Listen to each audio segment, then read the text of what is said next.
In your journey building your net worth, the most important milestone is investing your first $100,000, but it's also the hardest one to achieve.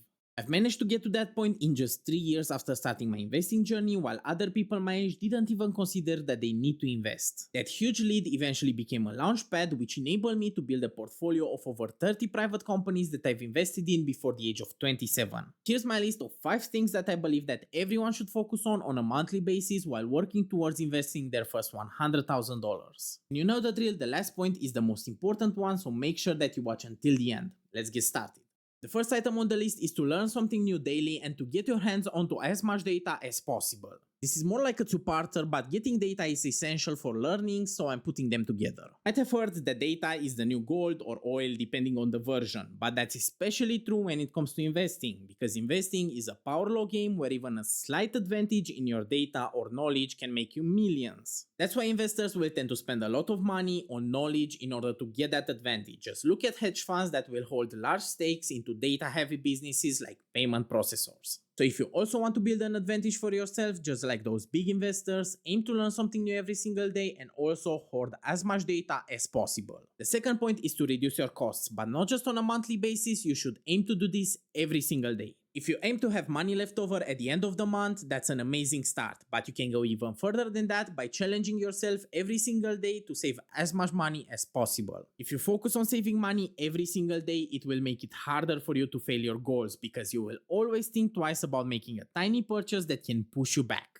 You might not always be able to change how much money you're making, but you can always control how you spend your income, so don't waste it. For the third item on the list, even if it's something that's not fully within your control, you should still work towards growing your income. And I know that's easier said than done, but hear me out. How much money you can save and invest has a cap set by your income, so when you get to the point where you can no longer reduce your costs any further, it's time to look towards how you can make more money. I've also worked toward this within those first 3 years by getting better paying opportunities and also building a side hustle. Here it depends a lot on what you are comfortable with. Building a side hustle might be better income-wise, but it's definitely not for everyone. But getting a better paying job, that's something that you should always strive for.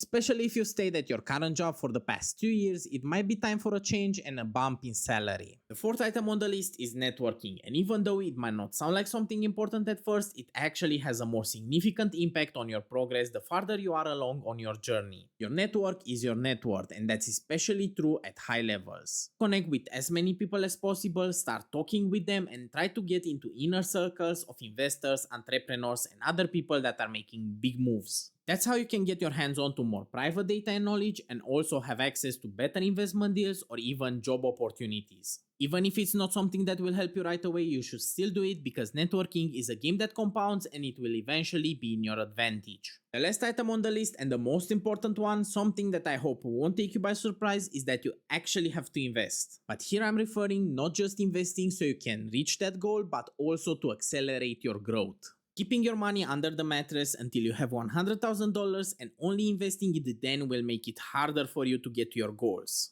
Investing each month a small amount will allow that money to grow and compound over time, which will also contribute towards reaching your first $100,000. In my case, I've been able to get to my goal in 3 years just because I've made 2 very important investments. Investing early in Nvidia and also in a private company that tripled the amount that I've invested within just 1 year. I would have reached this milestone even without those 2 investments, but it would have taken me way longer. So don't throw away potential growth until you have all the money. Instead, invest along the way and accelerate your journey. So this is the list of things that I believe you should follow on a monthly basis in order to make sure that you get to your first $100,000 invested faster.